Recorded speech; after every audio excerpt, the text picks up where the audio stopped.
believe in speech is long and you need to receive it. If even wrong is what you want now. The plan is started, so listen to Sam and walk it. Now with 33% can. Say walk more truth with a special contrast, cause it's the Illegal Opinions Podcast.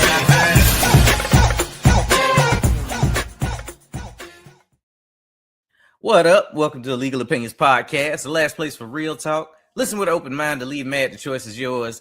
Sam, Spade, and Ken back again. Let's get it. What up, dog? Yeah. What You up? rhymed this week. Good stuff. Yeah. I'm back, baby. Yeah. I gotta get this out before. Like I done had some shit on the list, but I feel like I gotta do this shit before Tia come home.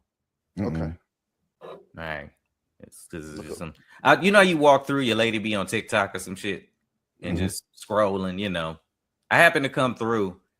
And I fought every part of my soul to not say nothing, listening to this Negro talk on her phone. So I don't know what page it was on. I was just watching her kind of nod to it. And this is the shit that in today's, this is going to lead into your dating in today's world, Ken. This dude was up there and he opens with, men ain't used to handling shit. And that's why women are better and resilient in relationships. Okay. So now I'm washing my hands. I'm sitting at the sink and I heard that. I turned the water down. You know what I'm saying? You know, it'd be loud as shit. I turned that shit down so you could just hear. This nigga says, you see, women are bought and bred in being uncomfortable. Early on, they start having periods and cramps, and they know that, you know, life don't stop. So you just got to learn to push through the pain. But as soon as a man is uncomfortable at all in a relationship, he's quick to leave. And that's why women always stay and choose love, because they know what it's like to hurt and still have to go be in it. So they stay. And I'm listening to this, watching her head do the you know, they just watching going, that's right, you know. Yeah. And I just Hit you went with into the shit. Yeah. I just went to the shit. I was like, if I stay and I say anything at all, this will be like 2 hours of my life I'm not gonna be able to get back, because that was some bullshit he just put in 45-second rant. I don't know. It just hit my ear. Wow. So you comparing a period to like a period, feelings? menopause, anything, any sort of discomfort in the relationship. And yeah, it's a false equivalency for one, you know what I mean? But I guess what he was trying to say was just, they just used to being uncomfortable and in uncomfortable situations when they'd rather be doing something else. And we're quick to be like, nah, I'm a man, I'm uncomfortable, I'm out. Sound like some Derek Jackson shit right there. That was that. That was his name. Yeah. That was cheating on his girl. Yeah. Nigga was saying all this shit about dudes. That's why I don't trust. I don't trust niggas that record from the truck. If you can't go in your house and talk that shit, then I'm dead ass serious. Anytime I see one of you motherfuckers out there recording from your car, I don't believe shit you saying, because you can't say it inside in the house. Yeah. That he was in front of the side bitch house too, when he was doing most of them shit. Yeah. They tracked that shit down. They knew exactly where the fuck this bitch lived and everything.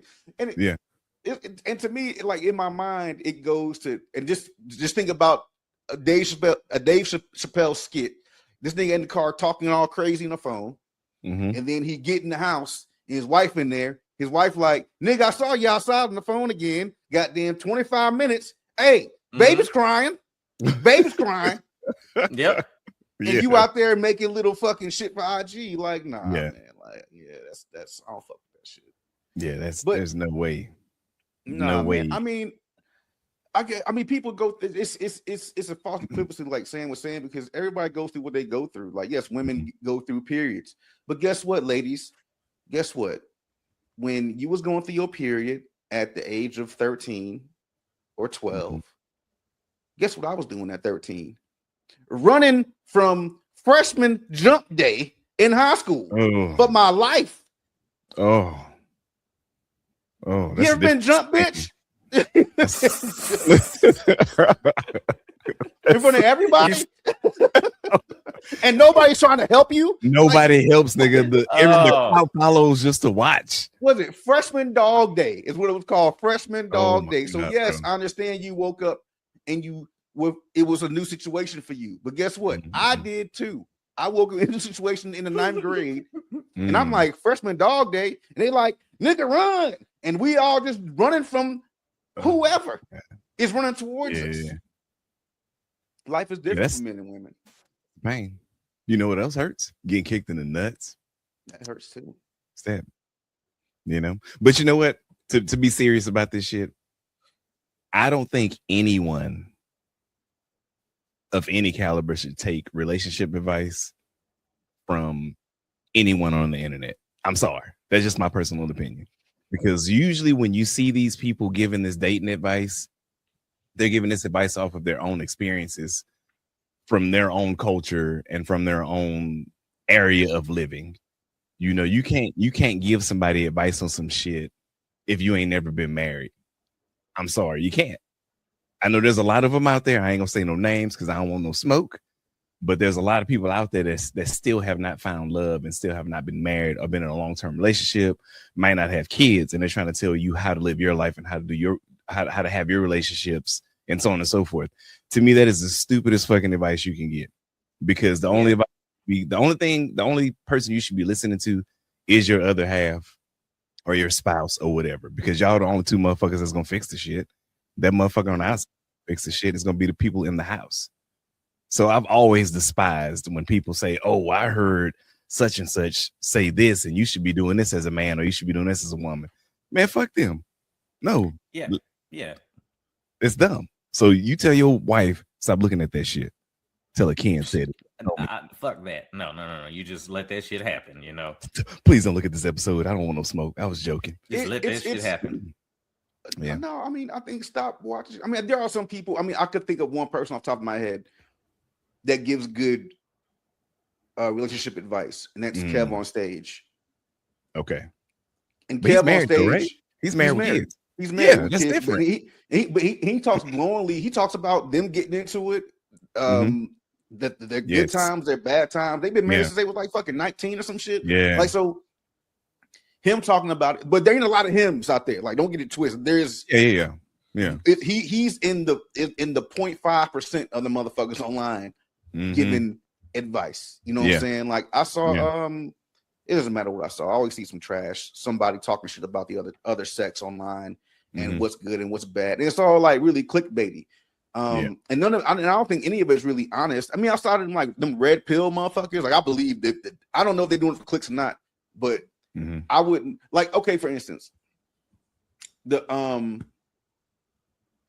what was shit like a few weeks ago, the Michael B. Jordan shit, the clip that went up about me talking about him being lucky and da da da da. That's, I really believe that. Yeah. Like, I really believe that. I believe that there's luck involved in becoming something like that. There's luck involved in becoming an athlete. Like, there's luck involved in being at the top of the top when there are a billion people trying to get to the top. I believe that. That wasn't me trying to set nobody off. I'll say that shit again if I feel like it. Yeah. Don't really give a fuck. But a lot of people go out there and they're trying to find something salacious to say or something about that, because that's the real hot button right now. Yeah. Opposite sex talk by a group of people talking about a group of women talking about dudes, or a group of dudes talking about women. And like, who could say the worst shit about each other? You know what I'm saying? Yeah. And that's what I'm saying. It's like it shouldn't be like that. You know what I mean? Like none of my relationship woes would ever be online. Is what I'm saying.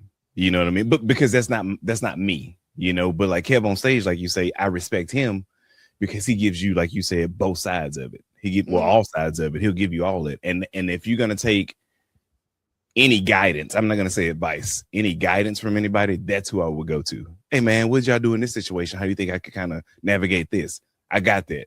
But like these, like you said, what did you call them? Red pill motherfuckers? Like the motherfuckers who seem to be clickbaity. Nah, that's the wrong ones. And that's how they get their following. They try to hit something that you could relate to that you fucking hate, and then they got your ass. So now you tune in every week to get mad. Like, now you're what do you call hate listening for this shit. Hate listening. Right. Yeah. You know what I'm saying? So, and I would never want anybody to listen to us as a hate. I mean, you might hate some shit we say, but most of our shit is just being honest and hopefully entertaining and funny, but not entertaining to the point where you want to come back just to be mad. Yeah, we don't want that. We can come back for that too, but I mean, yeah, I mean, we'll take it's in the beginning. It's in the beginning. It's right there. It's at the top of the episode. Yeah, like people could be mad at Marcus all they wanted to about that shit, and I ended up doing what he did, and I turned my comments off because my phone was going crazy. Really? Oh yeah, it was people in there, all sorts of clown take and shit like that. But and here's the thing, y'all, it was like at least 20 people that was like, yeah. And it's always and here's the thing. This is what it was probably honestly, it was probably more than that. Yeah, I'm just throwing a number out there to be honest with you. I ain't counting.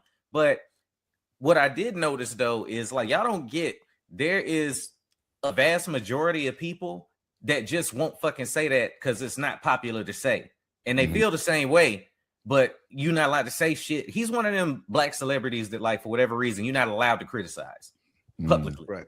Without people saying something about you about criticizing them. You know, I don't know why. I don't know. It's certain ones that end up in that bucket. You know what I'm saying? No matter what they do, you're supposed to just let all of that shit slide. But let Chili come out and vote the wrong way. You niggas turn on her in a heartbeat. When you put it like that, that's fucking true. I mean, it's like it's so fucking fickle. So at least Chili said something. You know what I'm saying? At least you know she stood for something. I mean, there are a lot of black celebrities. We call them the good blacks, or I do anyway. They just celebrities. They don't say shit. They try to protect their celebrity, and they encapsulate that shit in. And I said Anthony Mackie's name on it. They both the same nigga to me. To be honest with you. Yeah.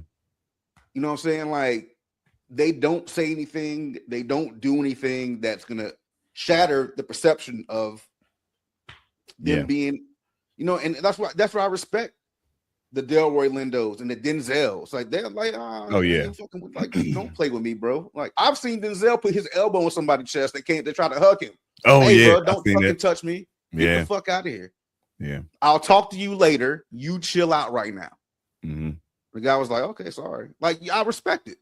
You know what I'm saying? So, but that's all. I mean, we didn't get on that shit. But yeah, I mean, people do say things on purpose to get a rise out of you and to make you want to come back and listen. And that's what's the guy? Derek Jackson was that shit. And the thing about those people is they always fall apart. They always it always gets shattered in a way that's like, this nigga you was listening to, I wonder how many women broke up with their dude. Oh my God. Over something Derek said. Over something he said, only to find out he was cheating on his whiz the whole fucking time. They got kids and shit. Nigga. Yeah. And then had her looking like an idiot. In that apology video. I still can't get that out of my head. Like she's sitting up there nodding and shit. And he's like, I did this and I did. Bitch, if you don't chop him in his fucking throat and get out that house.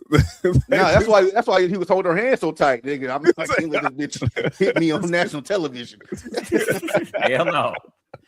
And see, that's also why, like, a personality from the internet, like, rest your soul, man, Kevin Samuels was only going up, where Derek Jackson started to fall off. And I'm not talking about just the cheating shit, because people was talking about Kevin Samuels and his looks and how do you have the nerve. But there was so much truth in what he was saying that you couldn't stop watching it. So it was like a hate / some of this shit is probably applying to me. Watch.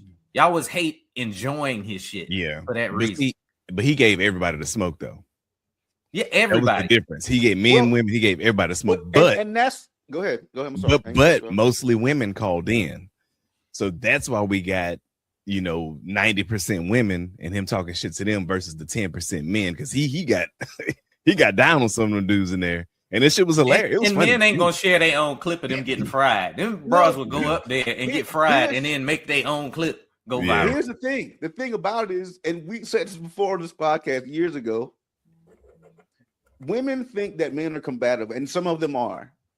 But men, we really don't want to win the argument all the time.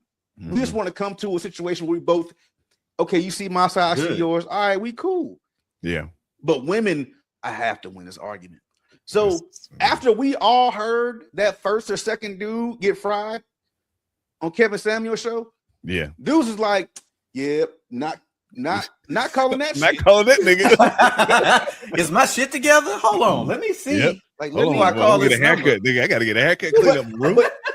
but women are calling because they saw the woman get fried before them and saying, you know what? No, fuck that. We finna avenge this shit. You can't be talking to women like that. Yeah. And then all of y'all got talked to like that. Y'all just kept calling in.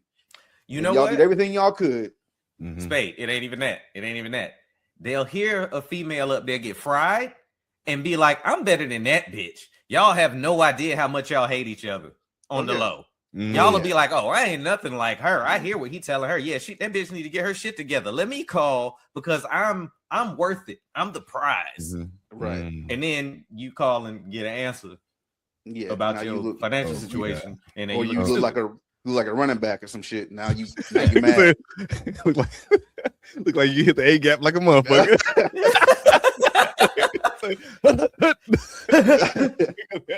It was classic. It was classic. But she walked into what a time, man. What a time. And that was something that was on the list that I took off. But since we here, mm-hmm. I'm looking forward to seeing the history books of the last 10 years. What's in the back of that history book from 2016 to 2028 or 2026? Yeah. Because that shit gonna have to look. COVID was a wild time. It was. And it was only 3 years. Not even that long. It was what the back end of 2019 to like 2022, maybe, right? Yeah, maybe beginning of 2022. Yeah. So that's yeah. Well, I'll tell you that shit was just thinking about. I Googled because I haven't seen it in so long. Mm-hmm. I Googled that fucking COVID calendar that was going around every month. Oh yeah, all the people were putting shit in there. Just yeah. I was thinking, man, this shit. I need to see the history books because I was a part of it too. I was a part of the Lord of the Flies. I remember that police department being on fire, and I was watching the news at 11 o'clock in my house. That police station's on fire, and I'm on my sofa, screaming at the top of my lungs as like a fucking anarchist. Just, yes, yes, burn it down. I'm serious. Yeah. And there's nobody in the house but me. It's just me. Look at that dude next door playing the game. This nigga's loud tonight. Boy, I was in the house going crazy. But that shit, the murder hornets, they were burying the mass graves in New York. All that shit. I forgot about the murder hornets. I forgot all about that. That shit gonna be, you know what? It's funny you say that. We still got young kids. So, well, you and I at least, it's gonna be in the history books. Nigga, by the time they get middle school, wait, what grade your son in? He's going into sixth. He can be there. Shit. Well, by the time he hit high some school, wild shit in them books. Yeah. I saw somebody say on them tablets they might.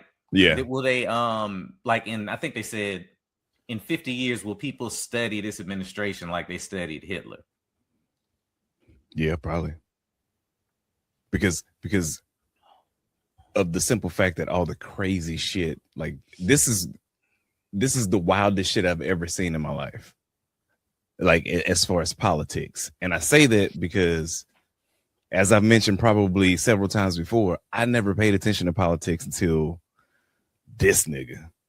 And it's like, you can't help it because you have to know what's going on. And then when you work in certain places, or even when we were in the military, like, nigga, you got to know what's going on because we got to know what we got to prepare for, where we might be going.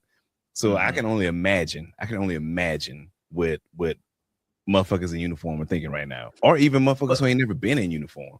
Real shit. I remember, everybody that's not in assumes we always know what's going on government wise. Like they love talking politics and shit with military members. And to your point, when I was in, I didn't pay this much attention. Fuck no.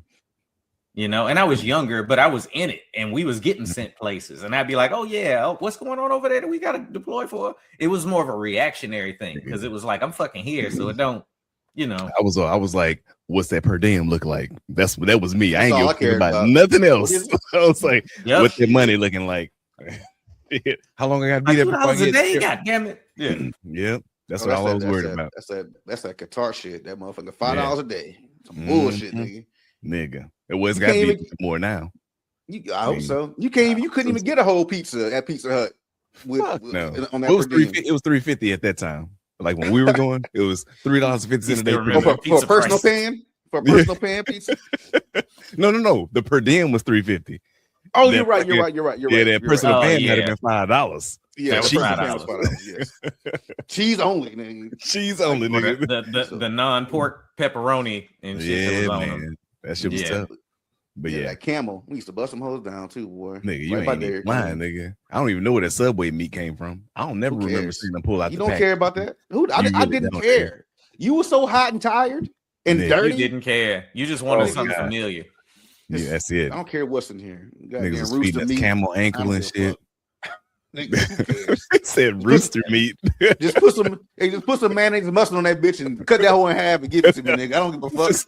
Wrap it in the Subway wrapper, nigga. I'll eat it. I don't give a fuck. I don't give a fuck. I need something to cut through these rippets I've been drinking all night. Shit. Yeah, rippets. Yes. Hey, y'all know they can't get those no more. Yeah. I guarantee we all should be able to claim that on our VA. Something was in them rippets, nigga. Nigga, something was. I did. Because I ain't see them shits nowhere in the States. Nowhere. That shit and JP8. No, no Rippet is Dollar Tree shit. I don't even know why. Yeah. I ain't trying to talk up, but I don't go to Dollar Tree. So was it a Dollar Tree or Family Dollar I was in, just kind of like walking around, and I looked down at the very bottom of the shit, the bottom shelf, right above the floor is a case of Rippets, and I was like, I'll be damned. Yeah. I ain't never seen it. Okay, see, and yeah, like I'm glad you prefaced it with that because that sounds bad. I don't go in the fucking dollar. Like I just don't normally go in there for shit, right? Did you say this shit out loud? Did you say I'll be damn out loud? Yeah, I'm like, I'll be damn. Look at that shit. I'll be damn. Let me go ahead and get some of these motherfuckers. Yeah, this shit ain't supposed to be here. No, and it was still wrapped in plastic like the ones in the desert. It means be on the side of the road, wrapped in still dusty and shit. Hell yeah. And we didn't even think about that, nigga. All that water on the side of the road, Rippets, Gatorade. I'm not drinking no fucking Rippets, nigga. No way. I'd rather die. I ain't gonna lie. I know I did. I was killing. But I didn't. I'd rather be in that bitch dozing off at work than put that shit. Nigga, I was on them 12-hour shifts in motherfucking Iraq, nigga. Them Rippets saved my life, nigga. That shit was so healthy, unhealthy when I was deployed. It was unhealthy as fuck, nigga. Like I was thinking about like I was in the best shape of my life, but I remember we work a 12 and be doing energy drinks all day. You know what I'm saying? And then take a scoop of No Explode in a water bottle at the end of the shift and get off and run to the gym and work out and come back and then wonder why we can't goddamn sleep for the next night. Yeah. You got to go get them 3 beers a day, nigga.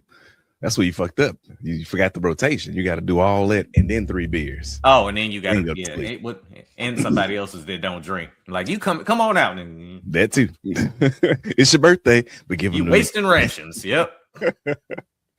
Oh man, the shit. Anyway, I know I started about the relationship shit. We might as well jump on Ken's topic since we was going there. Given what I was talking about, like the TikTok, you know when a girl done broke up with somebody on the internet because her page turned into memes and quotes for like 2 months. Would you survive in today's dating world? And this is an interesting little thing, you know what I'm saying? With because we saw Angry Marcus.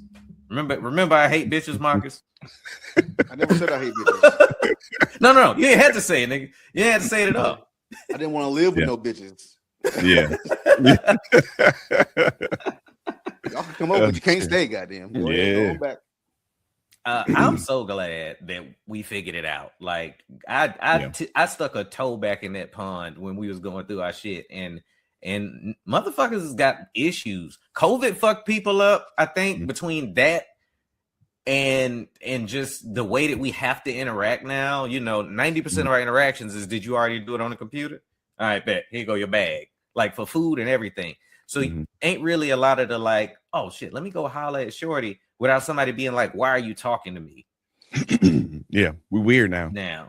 Yeah. If you were, I feel like if you were back in the dating pool using the game you use back in, I don't know, I'll say 10 years ago, let's say 2016, because I think the shit was still regular at that point in time. I don't think none of us would have a chance. because everybody's adapting to this new. I'm not giving my number out. I'll give you my Snapchat. I'll give you my Instagram. You know, everybody's starting to adapt to that. And then like dates aren't the same anymore. Like you can't just take a motherfucker to get ice cream or to get coffee. You know what I mean? It has to be steak 48 or some shit like that. You know what I mean? Well, yeah, actually, keep talking. Yeah, and I even asked my wife. I was like, "Hey, do you think you can make it if I was to die and you know would you make it dating?" I know, just I went extreme because that's what it's gonna fucking take, bitch. Because we've been together for too long. Like, I hope she had been like, hell yeah, I'd have niggas. Hope you listen to this shit now, but she was like, no, because same thing for us. She's like, she started with the women. She said basically the same shit I just said. She was like, and most of the dudes, they just want to fuck. And I was like, well, yeah, because pussy's good. And I'm just gonna be honest with you, babe. Because if something happened to you, I'm not gonna date. I'm just gonna be fucking. And she knows this. Yeah. She knows this, but I think in that way it's different for women because for the most part, they be wanting to look for relationships. But after a nigga that gave up so much time of his life, and that sounds bad. I don't want it to sound like that, but we've been with one person for so long. Nigga, we ain't trying to learn nobody else new. Better give me that coochie and then move on. Don't leave nothing in my house because I'm gonna burn it. That was what I ran into. Really? That was how I felt. Rather, it was like if I'm gonna jump out there and like actually try to move on, if this is what I have to do. Because I think that's a common misconception too, is everybody's like, well, dudes just can't wait to jump out there and get some pussy. Yeah. Make the distinction. We're talking about dating again. All three of us, if we were single, would be able to just go find some if we tried hard enough, but getting to know somebody is a different thing. And boy, is that shit exhausting. I bet. I think a lot about Marcus's situation and how he talks about, when they got into their new relationship, he was like, nope, I'm saying all of the shit right now, all of the questions, all of the scenarios, all of the things that I know would be a problem for me, but people get in a relationship and go out. I gotta compromise. I got baggage too. No, you don't, for real. If your baggage don't match, don't pack and go with that person. So like it was exhausting for him, I'm sure. No, it was because I guess I'm the most recent one that was dating. Yeah. We actually, it's funny that this came up. When was she over here? What's today? She was over here. Fuck. Oh, she was last night. I'm tripping. So last night she was old ass. It's I'm not getting into the schedule and shit, but we were talking last night. We were just vibing, just kicking it. And we got into the conversation of the initial dating part and what happened, and she was like, yeah, I really thought like you was on some, like you had some baggage, that you was unloading and shit when we first started getting together, and all the, you was asking me about certain shit and grilling me, and and we got into like it might have been her third or fourth night staying over. And we got into an argument where she thought it was an argument. I just thought I was just talking. And it was me saying like, yeah, like if I found out that you fucked around with my homeboy or a homeboy of mine or a friend of my homeboys, I can't deal with you. I just can't. Yeah. And she thought in her mind, it went to like, I was calling her a hoe. I was like, no, I'm not calling you a hoe. Right. I'm just saying, if you fucked around with somebody that knows that's like 1 degree of separation from me, I can't. Because dudes, I still kick it with this cat. Like just to say, I still kick it with this dude. And he's friends with the dude that you used to be with, fucking around with. And now we go to his crib and dude is there. Yeah. Dudes, men act weird about around women they want to fuck and around women they fucked already. I don't want that problem. So we were talking about that argument that we had. And I was like, no, it wouldn't like really, and I wasn't grilling you about this. I was just telling you. She's like, I just feel like it was like almost like it was like almost a cringe thing for you. Like it was just kind of like I just felt like it pressed a button for you. I said, no, it's not. I said, you calling it baggage that I'm bringing from someplace else. I said, let's do it like this. Let's put it in the metaphor of baseball. Okay, if a dude is pitching and you in the batter's box, and he fucking throws some heat, and that shit is hiding inside, and you like, nah, that shit gonna move, and it don't, and you get hit in your motherfucking side of your shit, in your arm, your whatever. Next time you go to the bat, you're gonna be like, I gotta watch out for that shit, because if that bitch, if that pitch look like it's coming back over here again the same way, I gotta move. Yeah. And I'm like, that's all it was. Like, it's me saying, okay, I'm getting ahead of this shit before it becomes a problem. Yeah. Now tell me the truth now, so we don't gotta deal with this shit no more. So it's all good. Like, I'm trying to get all the hard shit out of the way. Yeah. Now that's me dealing with a mature woman. Yeah. Yeah. And here's the thing about dating. Part. That part. We didn't date, but I was trying at one point. I was trying to deal with this girl. She was 20, just turned like 24, 25, one of those. Mm-hmm. This was years ago. So we talking, and I met her at a resort. She like ended up she was hollering at me, and she was like that. And I'm like, okay, like, where you live at? She's like, oh, I live in Harlem. I'm like, oh, okay, that's a red flag. And you Dominican? That's tough. I already know what this shit gonna look like. Like, say Harlem is a red flag. God damn. Well, I look, man. Is that his past experience, or is he fucked up for being like, oh shit? Mm-hmm. Like, look, I've dealt with Hispanic women from the East Coast before. I know what time they on. All right, so that's just. I was like, all right, but I didn't hold it against her. I just wanted to see. Nigga, that shit took 3 weeks for me to be like, you know what, bitch, get off my phone. Like, you are tripping. Because here's the thing about it. Here's the big secret.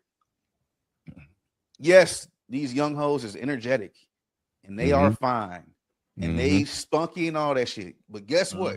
These hoes is also broke as fuck. Oh my God. Yeah. And they want you, especially being ages like 35 and up. You gotta have you got your shit together? I ain't got my shit together. How about you help me get my shit together? How about you? I can't tell you many times over 3 weeks. Just fly me down. Just fly me down. I want to see you. Just fly me down. Girl, you ain't got no money. How about this? You fly yourself down, I fly you back. Yeah. Compromise. That's fair, right? I got you. Like, you get down here, I got you everything taken care of. Don't worry about shit. She didn't want to do that shit. Damn. Yeah, you're not used to.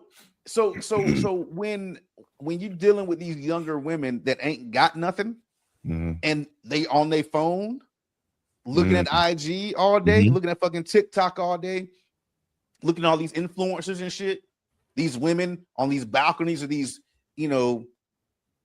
fancy hotels. Yeah.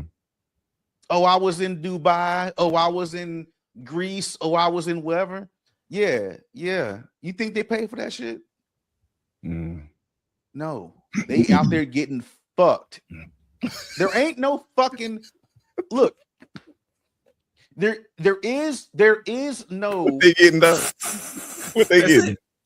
What they getting? They getting fucked, nigga. There is.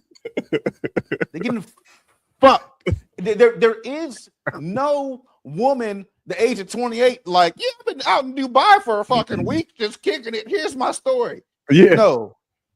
No, show us the part where you was getting pissed in your face. When motherfucking Malachi was pissing in your face, bitch.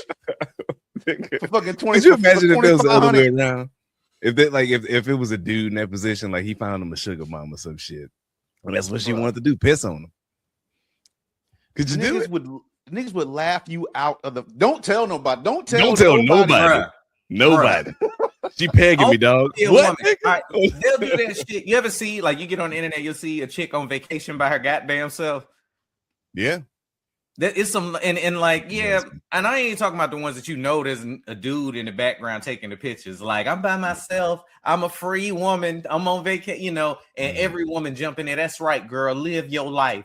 Yeah, right. If I jump on the internet, let Marcus jump on the internet and see me in some trunks by my goddamn self in the Bahamas, talk about some with a pina colada. Look at me living my. He gonna be like, you lonely ass nigga. I'm gonna get fried. Take your lame ass home, nigga. Take your lame ass home. Like, what is you doing? Yeah. No, cause I'm looking for that mannequin head with the wig on it in the bedroom that he forgot to put away and shit in the video. Shit. Like, yep. Hell yeah. Scarlett got your ass, nigga. Got your ass right there getting pissed on. Dang. You couldn't do it. You can't like that. But that's the thing about it. Not like I said, I was out. I didn't do a lot of dating, but I did a lot of fucking watching. Yeah. And I mean, I've had, like I said, I got fat fished, trying to do something different. Like, okay, let me go and got fat fished. Chick didn't look the way she said she looked. I got a story for y'all niggas. I went out on a date with a woman, and you look at her pictures and shit, and everything was cool. And we get to the bar. This bitch, her eye gets stuck by her nose. She like cross-eyed. She had to shake that bitch loose. And I was like, and she's is this true? Are you serious? Yeah. Oh my god. Hold up. She had to shake her head to get the eye to go back into place. Yeah, like she kept doing that shit. She had her hair down like over her face a little bit. She's these long ass fucking bangs, whatever you call. So, but then she moved it back while we was talking, and she was looking at me, and so then she moved her head to look at the TV, and I saw her eye was still looking at me, and it didn't fucking move. And she shook her shit. She shook her head, and her shit got unstuck. And I'm like, maybe I'm tripping. No. You got to start there. That's fair. That's fair. What the fuck? Maybe I'm tripping. Yeah. And then it happened. She kept like shaking her fucking head. Like I'm like, oh, you shaking that eye loose? That's fucking crazy. Like you have a glass eye. We should talk about that. Like, why you ain't tell me that? Yeah. I mean, it got worse than that. She invited me to her birthday party after that date, and her fucking mom was there. Her best friends were there. I just met this bitch. Yeah, see, and that's the weird thing to me. Like, that's not a thing for them no more. Go ahead. I feel like there's people that have been in the dating world for so long, and then they transition to the dating apps that everything seems accelerated. Like you meet them, you go on a date, then they invite you to some stuff, and then you pop up, and it's like aunts and uncles and shit there. You're like, hold on now, wait a minute. I don't know you like that. Like you just around all these people, and they're getting grilled and shit, interrogated. What are your plans for? I'm like, I just met her 2 days ago. Yeah, I just met her 2 days. I don't know her last name. Like I don't even know what she do for a living. Yeah, So I think that's where a lot of people get fucked up in a situation. Because they want, I mean, I'm 45 or something, and I've been dating for 10 years. I'm ready to find somebody, but I don't think you should live your life like that. Like trying to rush to some shit. Because there are a lot of people who are scared to be alone, and I get it. But man, you can meet some fucking weirdos out there. Like I know a dude who went on a date with somebody, and the chick was cute in the face. She had a nice little body, but he never seen her hands in the pictures. So they go on a date. And she got like 2 fingers total. All together total 2 fingers. And it's like that's some shit you need to tell somebody. Like so that way when I see you, 2, like a thumb and a pinky, nigga, like, and then nothing on the other hand, and that's it. Like it's like 1 on each hand, like 1 digit on each hand. Oh, that's crazy. Yeah, yep. He texted me and said, "Hey man, I need you to call me." like that old school shit. Like, I need you to call me and get me out of this shit because she missing digits. She didn't tell me that shit, and she talk funny. I'm like, well, goddamn, nigga, give her a chance. Maybe she'll pop that. You know how we do each other. We make fun. Maybe she'll pop that pussy, nigga. You never know what she can do with that pinky and that thumb. Yeah, that'd be a crazy hand job, nigga. Double hand job. But no, I mean you gotta, that's why like I did meet my girl on the app. I met her on Bumble, but that's one reason why I liked Bumble was because number one, the woman has to talk first. So y'all might swipe right on each other and be a match, but you can't say shit to her until she say something to you. Oh shit. Okay. And then women, hey. Whatever. I think she said good morning when like the next day, like because it was late when she swiped, and then the next day she said good morning. And I'm looking at that shit like, I don't know about this shit. She look too good to be on this app. I don't trust none of this shit. Motherfucker, Black Russian. She lying. Yeah, she's lying like a motherfucker. So, but we didn't see each other we matched, and then it was like 2 weeks, and we just talking. Like we went from texting to doing voice notes. Yeah. And then after time went by, and it was like, all right, so you cool, I'm cool. Like, all right, like when I get back in town, which I was out of town for a couple of days. Like when I get back in town, like we should go on a date. Like we should just go and do it for real. And that was scary enough. Like I said, I've been fatfished before, so I'm like, God damn, please, God. Yeah. And I guess you can't ask for, let me see your whole body. Because let me see your whole body. Like right now, hold the fucking wooden spoon, bitch, so I can know you just took the picture. And take that sweater off too, goddamn it. Yeah. Like, cause I had a girl I was talking to on Bumble, just trying to get to know her, and everything was cool. And she says, I'm gonna give you a word of some words of advice real quick. And I was like, okay, what's up? She says, I think you should take your sunglasses. I think you should post more pictures of you without your sunglasses on. It's a bad look. And I said, but there's a picture of me with no sunglasses on. And I wasn't paying attention to what the pictures were, but she was like, yeah. And right after that, she fucking deleted my ass. Boop. Just like that. Damn. I was like, oh, okay. Well, he was like, bitch. I was like, damn. I'm like, all right. Your loss, ho. She was honest about it. Yeah. Your loss, bitch. I'm rich. Yeah. Shit. I'm rich as fuck. You missed out. I'm just kidding. Shit. Yeah. There's stuff out there though, man. That date shit ain't no game. I already know it. It looked like it. It looked like it. I don't think I can handle the rejection as well as I used to. You know what I mean? The older I get, I feel like you ain't gonna give a shit. You're not gonna care. I probably won't, but like it just me thinking how I used to think when I was like early 20s or whatever. Like at that time, nigga, I'd be down in the dumps. I was one of them niggas. And see, here's the thing, like that you don't realize after you've been out of the dating game for so long, you like get single, you kind of revert back to, you know, your whatever operating system you just knew as a single person. So you would revert back, and yeah, you might feel away the first time, but you forgetting about all of that time you done got to be like, fuck it, to a whole bunch of other shit. Like it was, it was kind of devastating at 20, especially if it was like a bad that you really wanted. You know what I mean? Yeah. Like you're not gonna be pressed the way that you think you are. Like you won't be, man. Nah. Well, hold on, nigga, y'all got to sound like I'm going to the date game. No. I'm not talking. I'm speaking in general. In general. Anybody listening? Like we've had a conversation too. Conversation goes like, if we didn't run into each other, and you just, because I was always like real low key. If you just kept being low key and not like, what do you think you'd be? Like if we didn't meet each other, like or if we didn't work out. I said, look, if this don't work out, I'm gonna live my best life. Yeah.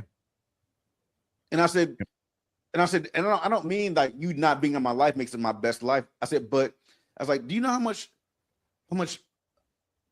No, I said, you know how up I would be if I wasn't with you right now. It's true. It's true. I just mean like, you know, so much like money. I just mean money wise. You know, I would have so much money. So much like money. I would be. You know how expensive it is paying for two of everything. Oh my God. Like I would be. I said, so what I would do is I'll probably get me a loft somewhere like downtown by the water. I would have me like a smoking jacket and a bathrobe and shit. And you can say a smoking jacket. Yeah. I said I would have a bookshelf with books and shit in my loft. It should be 2 bedroom, 2 bathroom. I said, and I would only know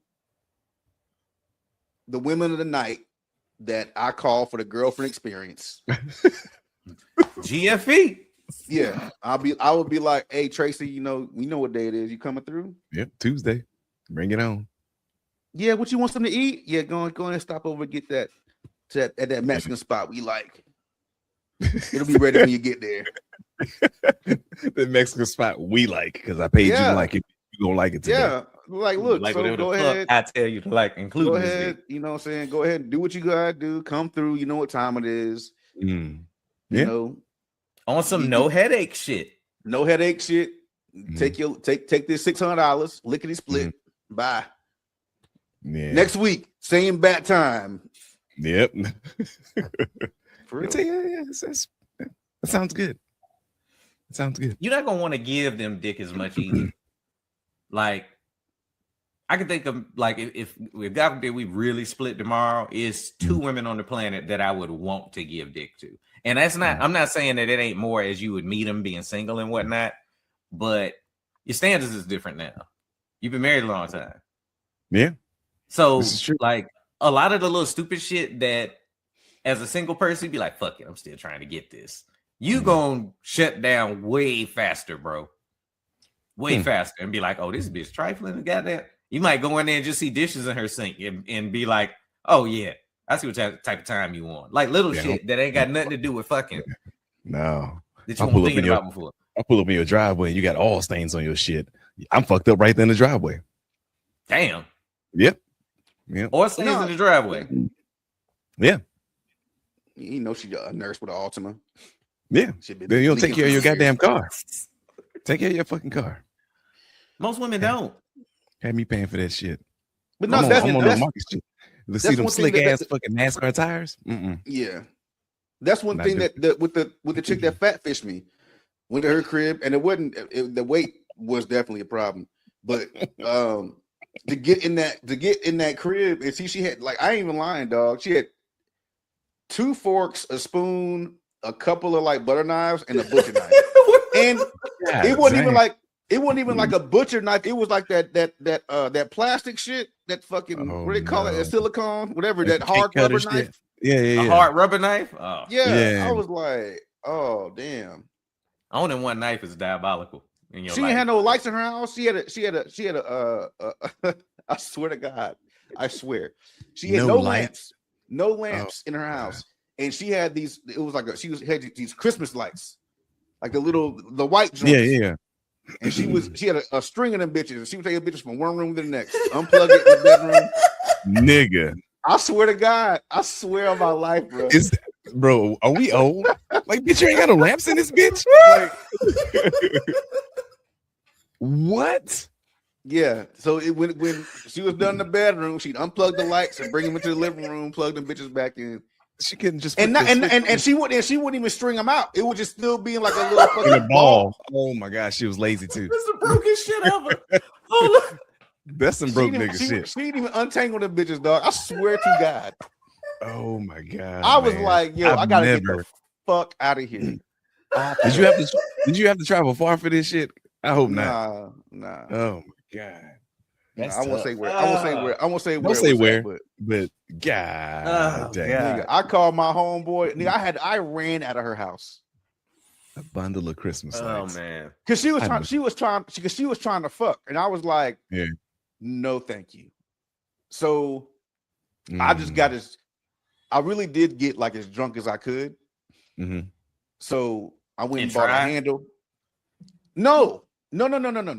I got the handle. I got the gallon of Jack Daniels, and I was like, I'm just gonna keep drinking, and then like, even if I'm not as drunk as I need to be, I'll pretend to be drunk and fucking just pass out in this bitch. You'll get raped, nigga. No, but I fell asleep on the floor, I think, and then I think the next day she was really trying to press then, and I was like, yo, they do the hand graze your meat shit when they rubbing you or whatever. Yeah. And I was like, move your shit, girl. How much were we talking about? How much we in the 300s? She might have been, let's say she might have been like 5'1", 222, 225 to like 235, something like that. Okay. Yeah. So yeah, I was like, goddamn. So yeah, no, I had to I was like, yeah, I let it down. I mean, it's not you, it's me. It's me. Like, I'm just not ready. Yeah. I'm not ready yet. I thought I was ready and I'm not. And I think I should go. And she was like, no. So she went to go take a shower and I got dressed and packed all my shit. Mm.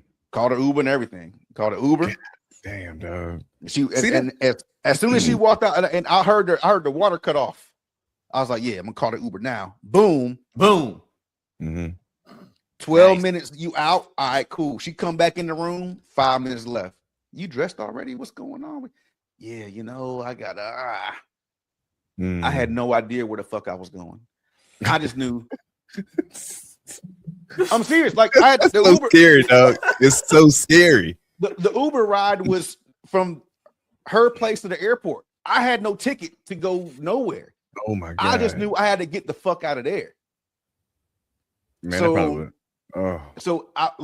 dog. I'm talking. I'm like, yeah, like I don't know. I feel like I should. She's like, do you think that means you should leave? I said, look, I'm not making you feel good. I don't want to put no bad energy in your space. Like I think I should just like dip, just so you can have your space, and we could both just kind of decompress. And nigga, I picked that bag up and I hit that door. And when I tell you, when I got out of the view of where she could see me in the window and hit that corner, I sprinted. Oh my god! To meet that fucking Uber, and I got in the car, and dude was like, "Hey man, where you going today, man? What's going on? Where you going?" I said, "I don't know. I'm just going to the airport." He's like, "You don't know where you're going?" I was like, "Nah, man. It's been a long drive, night. Just drive." I was gotta put distance between me and the place I was just at. Nigga, that should sound like a movie. I got movie. I got lucky and got to the airport. I had no idea where I was going, and I got one of my best friends lives in LA, and the LA shit popped up on the little shit in the airport. I almost said where was that? On the little shit in the airport, it popped up, and it was like LA 2:30 flight. Call my homeboy up, he ain't picking up. Call him again, he ain't picking up. Call him again. He travels a lot for his job. Yeah, and I was like, I hope this nigga ain't in New York, man, because fuck it. I'm buying this ticket. I gotta get out of here. I'm out. She gonna be here any minute, nigga. I don't know. I can't check on your phone, nigga. I can't take a chance. And it was the ticket was like one. She's like, I went to the counter. She's like, yeah, it's the LA flight at 2:30. It was like 120 something. I was like, give it to me. I need it. Yeah. Oh. So as soon as I get through security and shit, my homeboy called me back, and I was like, yo, hey, I'm on the way to LA. Yeah. He knew what my plan was, because I talked to him like, yeah, I'm gonna be out here for. As I tell him I'm on the way, that nigga started laughing. He's like, nigga, what happened? What happened? Yeah, I was like, look, man, I need you to do two things for me. I need you to go to the store, get some Kettle One and some Chaser, go to the gas station, I need some Black and Mild, Jazz. I need a pack of them hoes, and give me that, and I'll tell you everything you want to know. I got laughed and talking about get shit. I didn't even get pissed on, and I got laughed out the room. and circling back, that's why I don't think I would make it in the dating world. There, dog. Just to circle back. You know how wild it is for her to be heavy set and she ain't had no cooking like knives and shit like that. Them two things don't match. That's that takeout, bro. That takeout. Yeah. Oh yeah, you just tell them put a fork in the bag. Yeah. Man. All right, we got stuff to get to this week, man. My quick ones was Drake's Iceman thing. If you haven't been watching, he's been talking about this album coming out for a very long time. And I like when artists do this type of thing. He had a big ice sculpture of blocks placed somewhere in Canada, right? And the release date was allegedly inside. A streamer got into it and found a bag, and it said May 15th. So we'll see what happens. Nigga, that's what the fuck that was. I saw that fucking video, but I seen the nigga grab some shit, take off running. And I was like, man, fuck this nigga, because he didn't want to share it. You know? But I didn't see. I saw that piece of the video. Oh, okay, that's what the fuck. I thought he probably went home and soon. Yeah, and then I guess it got confirmed. Now a big May 15th piece of paper got pulled out that I saw. So I don't believe that. Yeah, okay. Well, I believe when I see it. Drop the music. Like It was the end of October 1st. It was the end of October at first. Then it was the end of December. Which we all get it. It's cold and Iceman. Drop it in the wintertime. All right, whatever. Drop it at the beginning of summer or whenever around. Okay, cool. Just drop the music, man. Yeah. I hope that the album does what it's supposed to and what I mean is, like you said, with the release date originally being, that October drop, now you're going into Summer Jam season. Not Summer Jam, but Summer Jams. Yeah. And if it ain't that, then it's gonna be another album that just get missed. I'm still listening to Chance. Ain't nobody really giving me albums like right now. Maybe I'm missing out, but yeah. I listen to it today. Wale shit. I did think about this is thinking about music too much. I was thinking like, what's the best rap albums that came out this year, or within the last year, and it has to be. If I had to rank them, I would say Chance. This is talking about big artists, not Chance 1. To me, Wale is still 2.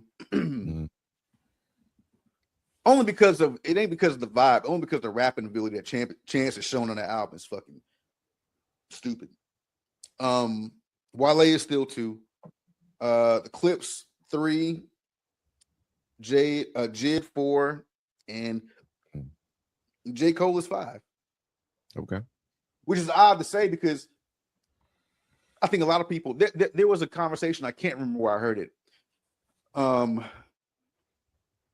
there was a conversation being had about it's been a fucking drought since all this since this Drake shit. Like since the Drake Kendrick shit and Drake then fell back from American music, it's been a drought. Like you're not getting that shit you was getting before. Like a lot of that heat featuring Drake, all that shit is dead. Like all that fucking DJ Khaled and the Drake and the other Avengers coming up and shit, that's just over. No more Rick shit. No more Rick and Drake. Of course, no more Kendrick and Drake. No more Cole and Drake. No more like he didn't froze Iceman. He didn't froze these niggas out. Like so now all your most popular rappers in that we run to their music aren't getting that that expansion pack. Yeah. From Drake. And I think people are now saying, like, God damn, like maybe we danced a little too hard to that. They not like us shit. Not like us, yeah. Yeah. Because and I didn't think about it. I've been fine with the music I've gotten. You know what I'm saying? Like I've been fine. I've been completely fine with listening to fucking Wale and that amazing album and Chance and going back to Jid's album and going back to older shit that I've heard, looking forward to T.I.'s album whenever the fuck that's coming out. Yeah. So I've been fine with the music I've been getting. Number one. Number two, I've been plenty fine with the music I've been getting from Drake. Now, back to what Sam was saying earlier, what kind of album we're getting? I'm leaning towards, I think that shit gonna be, and I've been wrong before. I'm the same nigga that thought Flash was gonna be good, given the trailer, and was massively wrong. Horrible movie. I know that's somebody's favorite movie. And just like anybody that posted when I talked about fucking Michael B. Jordan, and y'all was fighting me with fucking Chronicle and Red Tails, that's why I didn't talk to y'all niggas. Because if that's what your argument is, I'm not gonna go back and forth. You didn't like Chronicle, dog? Come on, dog. Bruh. That shit was so like Ari Spears commented on Marcus and shit. Yeah. I mean, but he was being respectful and he was just saying what he was saying. Yeah. He was just explaining something. Yeah, I was just saying, like, it shocked me that, like, I was like, damn, people will jump in to defend him specifically. Just him. What you gonna Chronicles do? Did, man. Okay. But it was. But when it comes to the music, the things I've heard Drake on specifically when it's only him, he's been fucking rapping. Yes. Like this shit popped up on my phone today. I ain't heard this shit it's been a while, but fucking Circadian Rhythm came on, and I'm like, oh, this shit is fucking hard. And he rapping hard as fuck on that shit. The shit would Give Me a Hug on that shit with Sexy Songs for Women or whatever the fuck that shit was called. Yeah. Like that's a fuck. He's rapping on that shit. Like the things he's put out. You lately, just hating if you don't like Give Me a Hug. That nigga snapped on Give Me a Hug. Like so he's just doing his own thing, and the things he's dropping, even that No Face shit. I hate the hook, but that nigga's on that bitch fucking going crazy. So yeah, the hook's terrible. if he's doing any kind of rapping like that consistently on this album, look, dog, it's gonna be niggas. Hey, look, said it before. It's gonna be hard to goddamn stop your damn toe from tapping that floor when you was rooting for Kendrick and you wanted that shit, you wanted that GNX shit, you got it, and they played 2 songs off that bitch, Luther and pick another one. Not saying it's a bad album. Shit, Luther another one. Luther and pick another one. This is what happens in that type of drought that he's talking about. Because when the drought happened, and I don't consider it a drought because, like he said, I had shit to listen to. But in the fix of the conversation, when the drought happened and everybody turned into, oh well, we just got to listen to Kendrick. The radio turned into 30 for 30, Luther, and Not Like Us. Yeah. And those are the 3 most skippable goddamn songs in my playlist right now. And that's not calling them bad music. I'm so burnt out from them 3 songs from this particular, because that's what happened. You know what I'm saying? They stopped playing all of the songs that led up to the beef and acted like Drake couldn't rap for whatever reason. And I remember back in the day, for those that don't know like how this music shit go back then, when Jay-Z would do this shit, and he would even tell him, survive the drought. I wish you well, you know, because he would know when he won't giving nobody no music. And you could literally feel it in the hip hop community. And whether people realize it or not, that's what Mark is saying. Like, it's happening right now. Yeah. It's happening right now. Y'all predicted that shit too. When this shit first happened, that was what y'all were saying. I think it was Marcus saying, if I was Drake, I wouldn't give y'all niggas nothing. I'll freeze y'all out. Yeah. I'll freeze you out. Like, don't even hit my phone. Like, I'm a fuck with who I fuck with, which is like 21 Savage and whoever else you fuck with. Central C and all these other, like, whoever, like all that shit. Yeah. Party, I'm gonna give you, I'm gonna shoot y'all. Like, y'all, you know what I'm saying? Y'all stood 10 toes down with me. The rest of y'all niggas. Yeah. You know how nervous I would be if I was LeBron James? Why would you be nervous? Okay. Well, I mean, I know what LeBron did. I get that part, but like, so what we talking? Y'all, I don't know if y'all know like the back story of how tight these niggas were. I don't. Like they used to gift each other fucking like Rolexes and shit, nigga. Like they was like, though he talks about in the songs. So there's one song called "Fighting Irish." That it's a mixtape song that Drake put out. It's called "Fighting Irish." Yeah, he on that bitch rapping, but he's talking about LeBron. Yeah, because he used to play for the. He used to play for the Fighting Irish in whatever that school was in fucking Ohio. So he's talking about LeBron, but apparently he and that bitch talking about, you know, he said it a few times in other songs, like I used to have bitches at the house and you come through and you already know, like if I start talking the way I could talk about your ass, the way I've hooked you up and kept your secrets and shit, nigga. Yeah. We was up here at the fucking, what do you call that shit? The Manor or whatever, that the Palace in Toronto or some shit. And you was up here getting your dick sucked. Do you think that's something Drake would do at this point though? Why not? I don't know. I don't know what Drake would do at this point, bro. Why not? I mean, I don't know what we're gonna hear. Because here's the thing. I know that no matter what, in the male DNA, there's a no snitch clause somewhere built into us. Like we can hate a nigga and we ain't gonna tell on you. Yeah, you know what I mean? Like, and then you called me a pedophile at the Super Bowl. Not LeBron, but the world. And I know you was in there going A minor too. I will say whatever I got to in my next album.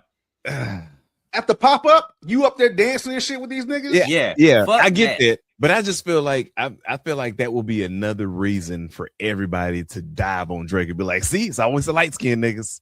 You know what I mean? Don't like me. You already don't like me. What I got? You already don't fuck with me, so I'm gonna say whatever the fuck. I would have gone through that pop up shit like a fucking security tape, trying to figure out who robbed the liquor store. Just writing down everybody that was in there. Everybody that was in there. You know he did that. You know he went through that shit like. I'm sure. On mute. Sure. Turn the music off. I need to count these niggas. I do believe that there's something out there. He's already written something down, or he's probably already fucking recorded something for each and every person. But it's like, do you really want to be that nigga? I guess is what I'm saying. I don't know. Yes. He's talked about DeMar DeRozan. With DeMar DeRozan went to Toronto, didn't have shit. Yeah. And Drake was like, I let you stay in my crib. Like, I set you up. I put you on. Yeah, I brought you in like family. And now I see you in the fucking Not Like Us video. Yeah. I guess that would be legit to do something like that. Especially if you got that kind of history with a motherfucker. I understand that. I let you sleep in my fucking house. I who knows what else he did for him. Yeah. Come on. But just that alone though. I mean, you know, like, I know people are gonna probably say we glazing Drake and this and that. I need y'all to understand, like, just to put it in the context of people that like these type of facts. He hasn't dropped anything in how long? What, since the Party Next Door thing, right? I don't really count that, but that's cool. Yeah. Okay. Currently, he's still the #1 streaming artist in the world. Yeah. He ain't dropped nothing, y'all. So, like, when we talk about the difference between the Kendricks and the Drakes and the Coles, even, you know, like, we are literally comparing different markets. He ain't dropped nothing, and he's still #1. I think I got 2 songs of his that are just never gonna leave my rotation. Don't Matter to Me in 4 p.m. in Calabasas, I think it is. They'll never leave my rotation. But #1 in the world, and you ain't dropped shit on your own in a year plus. Yeah, do y'all understand the difference? You know what I mean? You're only #1 when I appear in your shit, whether you dissing me or whether I'm a feature. Yeah, that's it. Speaking of, you were talking about the Wayne disrespect has to stop. Go away. I think yeah. I don't know, like another Grammy season passed, and Wayne made a post on his page where he said, you know, another season of awards has come along, and here I am, uninvited and uninvolved. That's the 2 words I'm gonna quote him on. He went on to say more in an interview about how when the Super Bowl came around in New Orleans, before anybody ever put his name in the conversation, he had kind of mentally given himself that spot. Right. Things we're excited about. And I appreciated that he could be honest about that, you know, but it still hurt. It still hurt nonetheless. The Carter, 6 just came out and nobody gave half a shit. Yeah. Like, it came. No, we gave a shit. It just wasn't good. It wasn't good. That's fair. That's fair. Because we were excited. But it's probably Wayne's worst album ever. It was. Yeah. So with that, right? Like, and everybody's all, you know, I remember before he said that, he had come out and made a statement where, you know, people were saying that he didn't contribute nothing to hip hop. And that's why don't nobody talk about him. And I'm like, that's a wild statement. That's revisionist history, you know? And to be fair, I've never really loved his studio albums. Really? I'm a Wayne, like, Sorry for the Wait and the No Ceilings, and, you know, when he was doing the mixtapes, that type of stuff. And then when his albums drop, there'll be like 2 hits on it that I like, and I'm like, all right, that works. But that's never where he shined to me. But to say he don't have a contribution is wild. Why is he excluded from everything? Is it just because he looked fucked up in every video we see him in performing? No.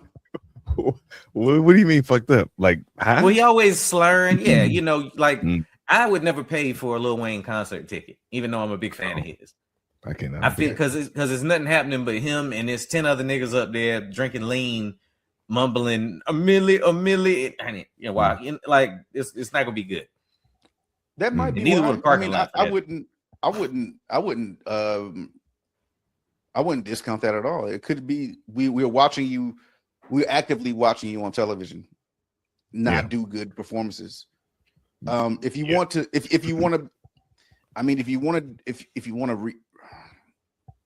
reset the perspective people have about you, do what Kanye did. Yeah. And go do some fucking amazing shit and have people like, oh, this guy, okay, he's back. Come out there clean. I know people, oh, you can't tell people not to smoke weed. You can't tell people not to do. Come out there fucking drug-free, nigga. And clear and perform. Yeah. I know that the lighter is always a thing. Let that shit go. We don't need to hear that bitch flicking up no more. We get it. We got it. You know what I'm saying? Like, you did it great. Come out there clean and show people that you still got it. You know what I'm saying? That's what I mean. Shit. That's what Juvenile is doing. Yeah, Juvenile coming out and showing people what the fuck was. I'm still. You know he what? dropped an album a couple weeks ago. Yeah, he did. And he's going on tour. He's like, I'm gonna show y'all. I'm out here still getting after this shit. I'm still juvie. I'm this could be the, I'm on the back 9 of my, well, probably the back 3. This is the 18th hole, nigga. I'm at the end. Yeah, and he don't show up looking like he about to do back that ass up with the gold and his hair all over the place. He looked like a good, respectable father, but he just rapping. You know what I'm saying? Yeah, rap about bitches and monkey on the dick, nigga. That song is wild. but he got Meg Stallion on that track with him too. So like I feel like he did good in respect to the new culture. So he's like, he threw his shit on it, and he's like, let me get Meg on this shit so she can be a monkey on the dick, like like you said, So I don't know. I like it. What's wrong, nigga? You gotta rebrand that shit, man. No. You gotta rebrand that shit. You gotta come back and show people that, because I mean, for me, I would feel highly disrespected if I was an artist like from this is my city. I'm from here. Yeah. And y'all having Super Bowl here. You ain't even. This is the second time, and the last time it was in New Orleans. I think it was in like 2012. Mm-hmm. So this is like the second time in 15 years it's been here, and you can't even, like, you didn't highlight me in 2012. Okay, cool. But now we back in. You gonna put me in the fucking discount bin? Yeah. I mean, Jay said something about it in his interview. He was like, "Oh well, I just picked the hottest artist at the time. Like, Kendrick was the hottest artist. I think it made all the sense in the world." Yeah. Like, I'm like, but that's not what always happens.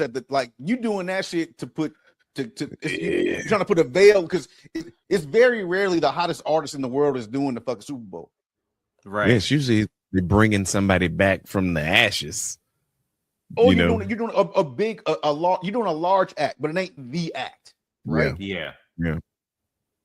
So I mean, while we do talking better, about, man. Change it up, shit. While we're recording, Drake posted. I just sent it to both of y'all on his Instagram. It's just a blue ice background, and Iceman is kind of anagrammed throughout this odd ass paragraph, and it says, "Oh yeah, I saw that. Yeah. Yeah, here is something you can all criticize and pretend does not make you feel better than anything, better than everything, whatever the fuck that means." Whatever the fuck. Like at this point, bruh, and like I say that as a Drake fan, like stop bullshitting. We're the project. None of this matters. And like I said, I like the ice thing that he did, just because I like when artists get fans engaged that way. Like, because normally they could do some boring, drop the album, go get that motherfucker. Yeah. Little antics. But now it's just like, what the fuck does this mean, dog? Nothing. Well, he put one out earlier today that said, it's got the same Iceman shit down through the middle. It says, "When I call your bluff, make sure you answer on that first ring." Iceman. So I mean, like I said, I don't want to drop the project. I don't want to see no. That's why I think it's probably going to come out like May is. You're talking about 2 months away. No, that's May 15th. That's May 15th, about a month away. A little less than a month. A little less than a month. 3 weeks. Yeah, 3 weeks. Yeah, we'll see. We'll be talking about it, I'm sure. Yeah. Something to listen to, I guess. Something new. What else we got? Look at this list. Your WrestleMania shit. Oh yeah. What you want to know? What you want to know, nigga? Man. Wait, hold on. The whole night watching your men's wrestle. 30 minutes for this shit. Talk about get this shit out the way. Now, just playing. No, go ahead. Yeah. Was you rocked the whole time seeing your men's wrestle? I was wrestle not, sir. I will say this. As a wrestling fan, it was not the best WrestleMania. It was probably one of the it wasn't the worst one I've ever seen, but you can tell that they're starting to lean more into celebrities, because every like 5 minutes, I swear to God, they were showing a celebrity being there. And then of course there are celebrity wrestlers now, and they killed me with the motherfucking ads, man. Like I swear, after every match, we got 15 minutes of goddamn ads. It might have been 7 minutes. But as a wrestling fan, man, now we want to see the build, what happened to get this match going. Like, we want to see the build up during that time while y'all are changing up the ring or fixing some shit or doing whatever the fuck. We want to see the build up, not what the fuck you showed us. And I think they know that. And it's because TKO now owns, like, they're in the umbrella of WWE. Or like they are the umbrella of WWE. So a lot of the shit that we're seeing as wrestling fans is shit we wouldn't normally see. And they're trying to do attitude era shit, which is, I'm sure, when all of us probably knew who some wrestlers were, but it ain't gonna fucking work because we don't want to see that shit no more because them niggas are old. Brock Lesnar retired. So look, niggas is falling off left and right. You know what I mean? So there's just a lot of shit to be upset about. You put on the thing, I Show Speed. So this nigga had a match, and as mad as I am to say it, this nigga is actually talented, but I think it's unfair because they don't put these people through the proper channels and the proper training before they have a match at something as big as WrestleMania. WrestleMania is supposed to be the Super Bowl of wrestling, and then we're throwing Jelly Roll in this shit. We're throwing I Show Speed in this shit. We got fucking what's the other fucking the YouTuber can't remember his fucking name. His brother. Oh, Logan Paul. Yeah. Logan Paul. Logan Paul is like a full blown active wrestler. He is a motherfucking a full timer. But he also just got thrown on us. You know what I mean? It's like, bro, who the fuck is this nigga? But the bad thing is, and I say the bad thing because this motherfucker talented too. Like, it pisses me off that these motherfuckers can fly. But then there's other people who like we really like that just don't get the time of day. Well, hold on a second. Hold on a second. You putting a lot of I was gonna do the same. Okay. So you're saying they just throwing motherfuckers in here, they're not putting through the proper channels, and they're just talented. Yes. Mm-hmm. Ken, this is all not real. I know. I get it. It should break the illusion for you. They putting all these real motherfuckers in your fake wrestling. This should be infuriating. So the thing is like, all right. So do y'all remember back in the day? I think it was on MTV. There's a show that was put on by WWE called Tough Enough. Do y'all remember that shit? Mm-hmm. Remember that? Okay. So Tough Enough no longer exists, but now there's a full blown training program that is also a televised event called NXT. Every wrestler that you have seen has went through a similar program, even if it wasn't televised. What I'm saying by I Show Speed and Logan Paul is they were just famous people that had a spot at one point in time, and then they're like, "Yo, let me get a match." Jelly Roll. Mm-hmm. He was just another one. He got a spot on TV. People were like, "Oh shit, Jelly Roll's there, cool." And then they were like, "No, fuck it, throw him in a match with fucking Randy Orton." Let them tag. Like, that's the shit I'm talking about. These motherfuckers did not go through what people who are aspiring to be wrestlers, like, as their career. Yeah. They're not having to go through the long game of it. Like, they're not having to go through getting fucking what they call squashed, like, in a 30-second match by somebody who's been doing the shit for 15, 20 years. You know, they just come in and they just have a fucking big match. I don't like that shit. And I understand it's not real. I understand it's scripted. But again, if we were the three niggas going forward and Sam was the fucking famous motherfucker and he just fucking came in and took my spot from my WrestleMania, I'm gonna be pissed about the shit. I'm gonna feel some type of way. Is all I'm saying. And I do agree. I'm giving you a hard time, but I do agree. I 100% agree with you. Like, I didn't watch the shit, but the thing did come across the Instagram fucking feed of just like I Show Speed on the top buckle about the dive on the fucking whatever Paul is out there, Logan Paul, whoever it was. Mm-hmm. And I'm watching that shit, and I was like, if I was a real wrestler, I'd be like, yeah, okay, I Show Speed. We're gonna do what? We're gonna. And when we got in that ring, I would beat your ass for real. I show anger in this bitch. Yeah.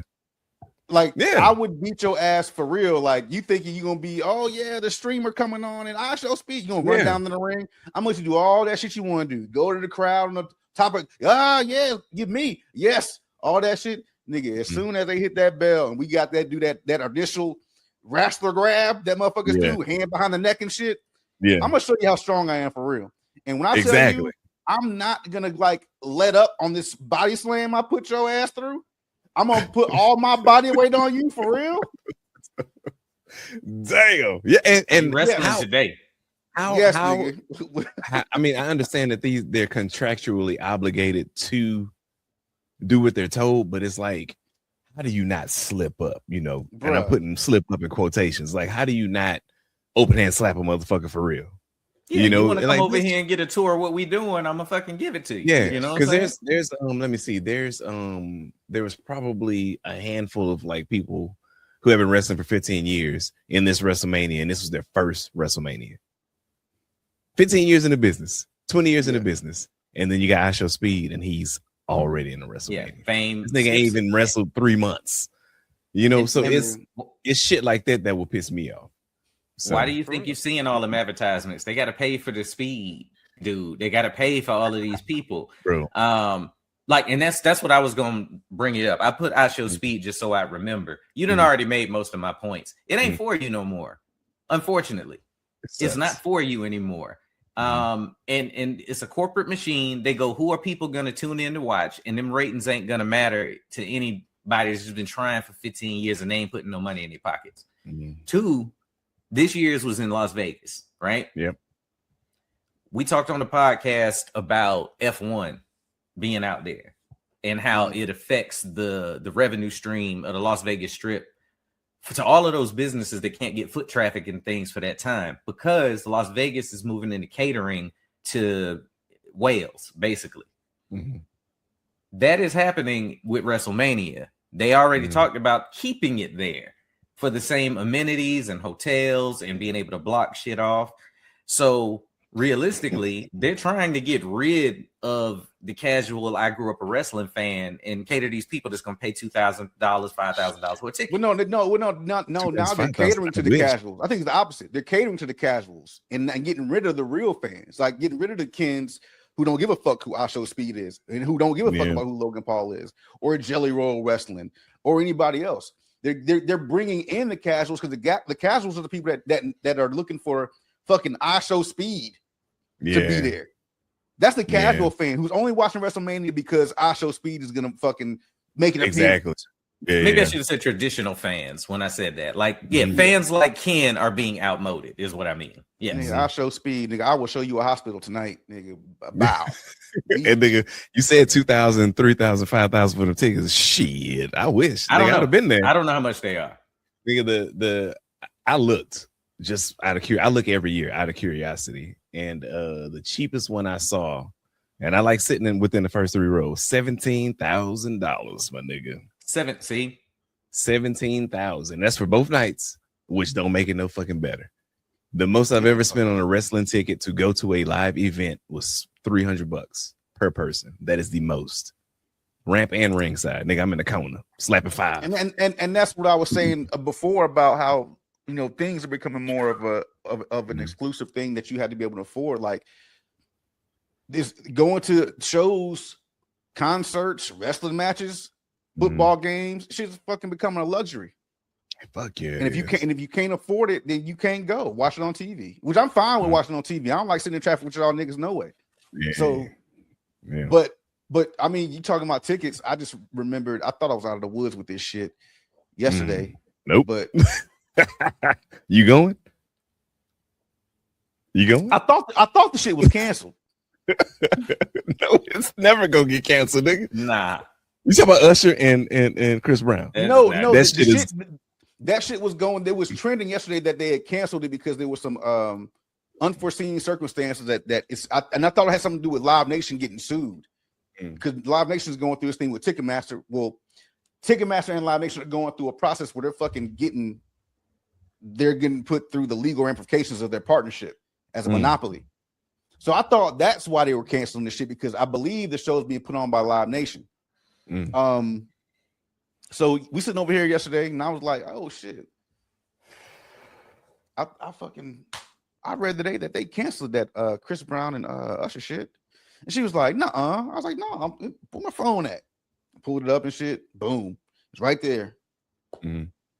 It was reaction videos and shit and everything. Like this shit was canceled, and I was like, "Well, she didn't want me to go anyway. It was gonna be, oh, we're gonna go as girls trip." And I'm like, "All right, great. Mm-hmm. I ain't got to worry about that shit. Y'all gone. I'll save my nigga." She texted me today, talking about, "Hey, boo, I looked it up." Oh, the hey boo, the hey boo. Yeah. And I'm talking to the homie, and she was like, "We'd be a good date night for all of us to go." And she in the queue right now, and she's gonna get the tickets for us, and we gonna pay her back, which means I'm gonna pay her back. Yeah. Hey man, So, have fun, nigga. Have fun I eating really that cherry. Boy, I did not. Paying double for everything. Put that cherry in front of your face, nigga. You better lick I that was shit, joking. son. I was joking about we not sitting that close. I was joking about that shit with this cat I work with, and I was like, you know what? She talking about she finna go with her girlfriends. They gonna be a girls' night. I said I'm gonna get my own ticket. Yeah. And I'm gonna get my shit right in the front of this motherfucker. They gonna see me. She gonna see me on the. I didn't know you was in Houston. I'm not. Jumbotron. I'm that big goddamn tank top on. Goddamn, all kind of shit. For real. Take your own bag of cherries. Bring them cherries over here, Ursha. Come on, goddamn. Ursha. Have my own bag of fruit, nigga. Hey, Chris, bring that sofa out here, nigga. Bring that sofa out here. Bring your ass up there. Many bitches going crazy at the concert, dog. It's gonna be stupid. I'm just ready to see the videos, like people's personal videos of the shenanigans. The meet and greets. The meet and greet. I want to see the meet and greet pictures because if you can see Usher and Chris Brown, I think Chris was charging like a G up, right? He was charging. He was up to 11 last. Yeah, because 11/11 concert. Yeah, to see both of it's gonna be $2,000, $3,000 to take a picture of both of them. Them t-shirts finna be $150, nigga. Like these niggas finna make so much money. I wish I could be a stagehand. Just a single stagehand just to get they fucking leftovers, nigga. Because everybody's trying to fuck. They about to make some bread, dog. They about to it's so dope in LA. Like, you know, I learned about the concert. Just go down there for the food. Like, it's gonna pull up with them little hot carts with them bacon wrap hot dogs and shit. Mm-hmm. Like, it's gonna be a vibe down there that night. Well, in the text she sent, she was like, "We're thinking about doing either when they come down here locally in December, doing it here, or maybe like going to Atlanta and going to that show." And in my mind, I was like, "You don't want to go to that Atlanta show. You don't want to go to that Atlanta show. You don't want to go to that Atlanta show. You don't want. You think you want to? You don't want to go to that Atlanta show, nigga. I don't want to go to the Atlanta show. Nigga, I'm trying to go to the most northern show. I was like, "Yeah, let's go to Detroit. Wow, it's gonna be wild in Atlanta." Because boy, he's from Atlanta, ain't he? Or he from somewhere in Georgia? Yeah, from Atlanta. Boy, that Atlanta show. They gonna give it all. They gonna give it all at that motherfucker. I'm gonna have to. I hope it ain't in Atlanta. I'm just looking down. I ain't gonna see the show, nigga. I'm gonna be looking at the floor the whole time. Yeah. Delete browsing history on. Ain't no Atlanta show. Like, I don't want no problem. Everything. I thought I was out the woods, bro. She hit me with she's in the queue already. God, hey man, damn it. We want to see the pictures. Let's go. Let's go to Tucker Carlson because that'll be something we need to talk about this week because it won't mean nothing next week. Yeah. I saw he made a statement talking about he was sorry, basically that he supported our commander in chief and that he misled the public. But I'm gonna tell you right now, fuck him. Like, this is not a we forgive him. He has said some dumb shit in there, basically like, you know, I didn't mean to mislead the public. I'm like, bro, you was getting a check and you know what the fuck you was doing. So it was like you tried to slide one in there, like you went up there with that dumbass bow tie, looking stupid on a close up for years. What took so long? That's what I want to know. All these motherfuckers that's coming out now and they're apologizing or they're like mad. Matter of fact, Tucker Carlson got Don't Get a Day from the Breakfast Club too, by the way, for that shit. But like, what took y'all so fucking long to realize that this nigga was always on bullshit? You know? Why? Or Tucker, any of these people that are now coming out and saying, "Oh shit, I did not know," or "I apologize." Chili, Laura Loomer, she's another one that happening now. Yeah, why did it take y'all so long to come out and realize that the shit we was telling y'all before this nigga got back in this motherfucker that he was retarded. Because everything he's doing now is indefensible. Like you can't defend what he's doing now. It's to the point like when they spent the last 50 years pumping up Israel to be the hero of the Middle East, and then now you have people that I never thought I would be seeing people walking around South Florida with fucking free Palestine, free Iran, free like. I mean, because the first time you see him, it's like 10 of them out there at the park. You're like, oh, y'all better get the fuck out of here. Yeah, you don't know where you at. It's Trump country. But then the further along it goes,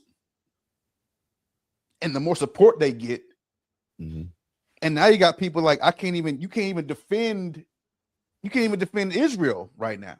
Yeah. So you can't to defend Trump, you've painted yourself so much into a corner, and that's when like people lean on shit so hard and they get so fucking like passionate and certain about something, and you can never double back from it. All you could do is apologize, because now like this is us talking about it. Who knows? I guarantee you his fucking, I don't know if he's on IG or not, but I guarantee you whatever he's on, his mailbox is jammed with you motherfucker. Yeah. Fucking you motherfuckers on Fox News was feeding us all this shit this whole time. And now guess what? None of you motherfuckers work there anymore. At all.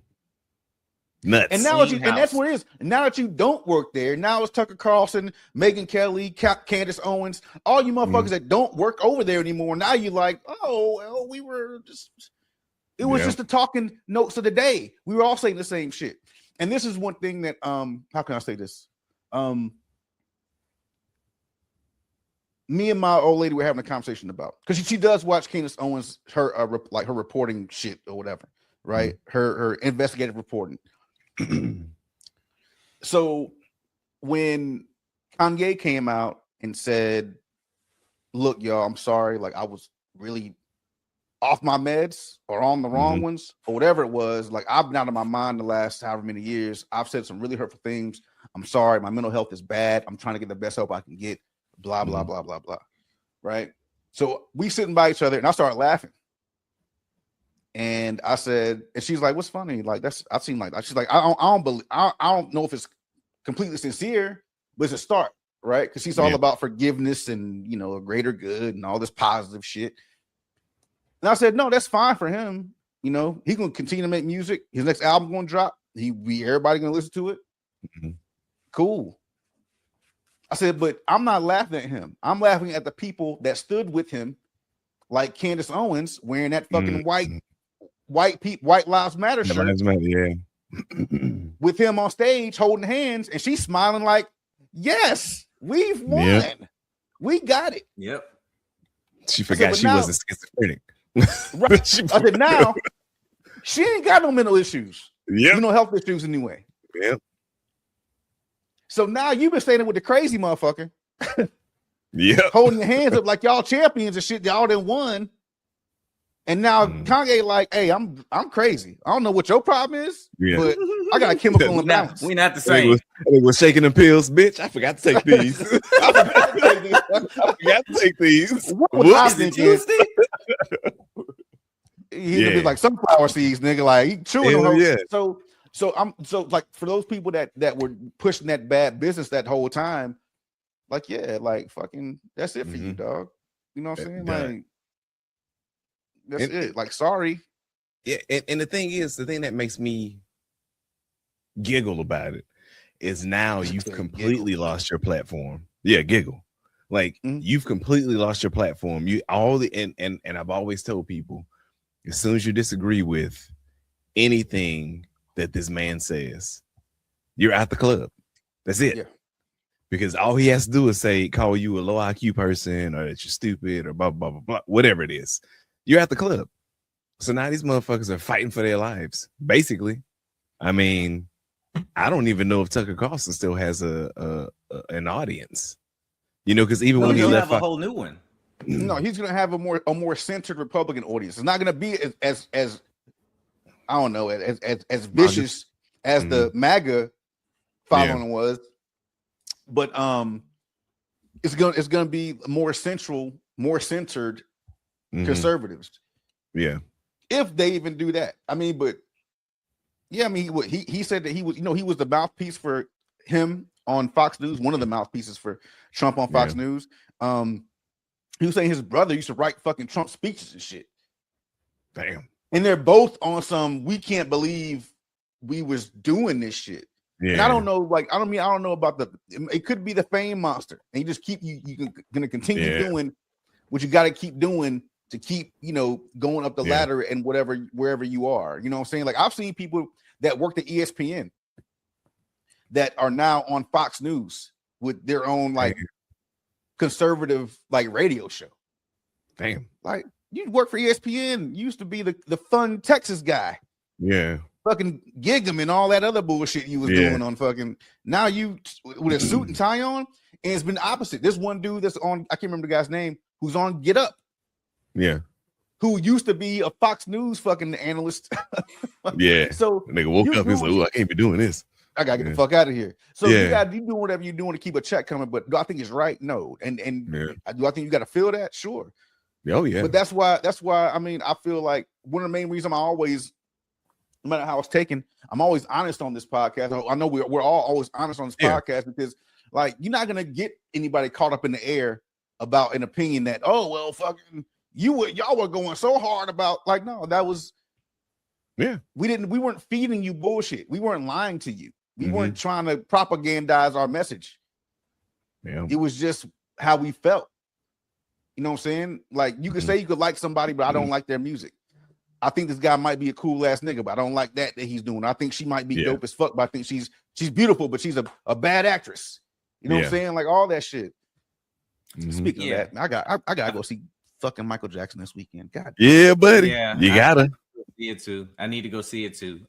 Before we can jump to that and then get ready and close. But I wonder, you see these Tuckers and they come out and they apologize and whatnot, and maybe I don't know what the end goal was for all of them when they started supporting this train, but now it seems the time to jump off because it's not going anywhere near the direction they wanted it to. So now is the jump off.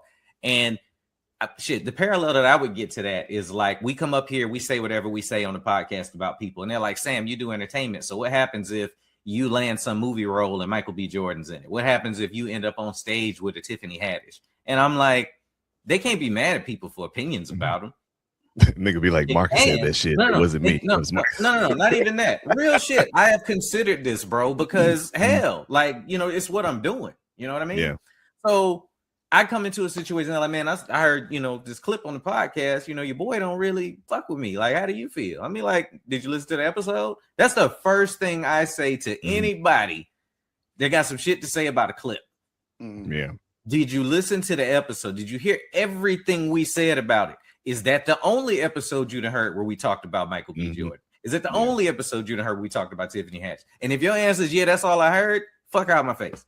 Yeah. Or Kevin Hart. His last special was trash too. How about that?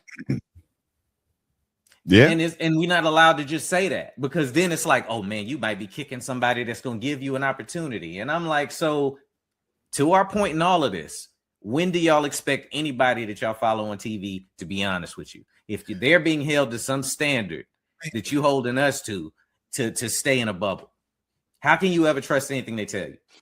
They have to be able to take criticism too. I don't give a fuck how high on the totem pole you are. If your last fucking comedy special was trash and somebody's saying it's trash, let's say you do get that role. Let's say fucking Marcus does get a pro. So be what didn't you like about it? I know this motherfucker will be well, nigga, this is what I didn't like. He'll be able to explain why. My man. He didn't like it. No, I'll be like, nigga, did you think that was good for real? Come on. You would say you wouldn't back down from your opinion. Y'all would tell me if I dropped some bullshit. Y'all be like, man, that special is not funny. That's how it's supposed to be. Y'all would That's the tell only me way you can fix it. Only way you can fix it. Somebody I haven't met in this business who I would love. This is a prime example. Some more. I think Baby Girl's hilarious. There's still little bits from her jokes back in the day that I remember. I could not get through her latest special. Oh, the chandelier one. Is that what it was? I cut it off about 15 minutes in, and because I started saying the punchlines before she got to them, and it felt very Def Jammy, which is an era of comedy that exists right there. If you go back and try to watch a lot of them old Def Jams, you will not laugh at the same stuff. Comedy has just evolved, and I know that's where she came from, but I also seen a lot of my favorites, because I don't watch everybody's special, that evolved with it and made something magic happen. Like Earthquake special went crazy. Yeah. You know, I couldn't get through it. Does that mean I'm not a Samore fan or that I think that she's not talented? Absolutely not. But as soon as you say some shit like that, that's where people will go, oh, well, you know, it's fucking no. It's criticism. It is. Yeah. And I'm gonna pre-criticize. I'm looking forward to turning off Trevor Noah shit. Looking forward to it. He said, nope. Nah, I saw Trevor Noah shit. I'm gonna tell you exactly what happened, and tell me if this is what you did. I saw he had a new special. The thumbnail rolls over and it started playing. Yep. And my brain heard the whole special already. Yep. I hate that because I like Trevor, but that's what happens when I roll over his clip. I'll hear him and he'll be like, "Yeah, because growing up, you know, I when I had to come around and tell the people," and then he goes and tells a story and there's a punchline 20 minutes down the road. Maybe if you're lucky. I've never seen any of his specials, so I just know him from the Daily Show. I liked his earlier stuff. I even read one of his books. Yeah. His early stuff was good, but these last two, well, I haven't seen the last one, but the one before this one, it's pretty bad. It's pretty bad. Yeah. Sorry, Trevor. Yeah. Quick question. When y'all was in not boot camp, in the dorms, when we first got in the military, how many times did y'all see somebody get in a fight over some pussy? Oh no. In tech school? No, like first duty station shit, anything like that. Like somebody in the dorms getting, or dudes fighting. A bunch. Yeah. Yeah, I can over hoes. I saw it a lot. Yeah. At Langley, I saw people go wild at them clubs about this shit. Now, imagine they allowed us to have firearms in our dormitories. Oh my god, that would be a problem. Oh my god, because that's what's happening now. No, that's dumb. That's what's happening now. They are allowed to have firearms on them on military installations. Now, for those of you listening that don't know, if you are a military service member, you approach a military installation, you're required to tell them you have a firearm and take it to the armory. Yeah. Previously, they lock it up for you. What's happening now is these 20-year-olds, these hotheads, they getting fueled with alcohol that they've never had before because now they're old enough to drink and can go get it because it's available, are just going to have their guns with them. Y'all, if y'all don't understand the Wild West that is the military dormitory situation on any base, depending on what branch you in, as far as the liquor environment, the sex environment, the party environment, this is going to go south within a year where we're going to start hearing about shootings on base. And I'm not wishing that on any sort of, I want it to happen, betting on it like Marcus with the Artemis shit. Like, I'm just telling you what the fuck going to happen. Because I remember them going to blows and people would show up, maintenance shit, right? People show up with a black eye. What the fuck happened? We chilling, dog. Just working the back for the day. We got it. Yeah. You know, over some shit that happened at the club. Somebody gonna get a gun pulled on them or shot, and they gonna put it on alcohol. So y'all be ready to get them blues together, nigga. It's gonna be some dry ass bases when that shit happen too. They gonna take all that alcohol away, nigga. I ain't even think about that. What if they doing that to get rid of alcohol? No, it's too much money. They're not getting rid of that. It's too much money. You're not getting rid of the class 6, my nigga. That's it's gonna be full of old people, nigga. You know, them old people first of the month they be in there with them carts, nigga. And they fill that bitch up with wine and Michelob Ultra and shit. Yeah. Well, I mean, to be fair to the story, to be fair to the story, it's at the commander's discretion. It's at the commander's discretion at each base whether or not they can have a gun or not on base. So it has to. They're allowed to, from this dumbass department. What's his name? The Pete Hicks, the defensive war, whatever the fuck is. Yeah. Secretary of War. Yeah, Secretary of War. That stupid ass. He's allowing it, but it's at the discretion of the base commander. on whether it'll happen or not. And if these commanders are smart, they will remember what it was like to be young and to be on installation where everybody is new. People don't really know each other all that well initially. And you are really linking up with people that you don't know just to fucking go out and do some shit. Like there are a lot of people that get their first duty station that don't have cars. Yeah. So they just hopping down with whoever is going to the mall that day. Yeah. That they met at the gazebo smoking a cigarette fucking 20 minutes before that. I know people that got fucked up by people that were also in the military off base. And I got a homeboy. This guy that I knew at one point, he got shot like 6 times. God damn. At this place called the Alley. It's in oh, Virginia. okay, that tracks. Yes, close to Newport News.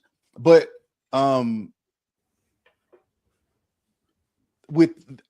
here's the thing. It even happened. It was even me. I remember getting my first gun, Glock 17. Glock 17. Got that shit from the gun store. Waited a day and a half to get it because I was in the military, so it wasn't like a whole lot of. So I get that shit. It's my first like legal gun.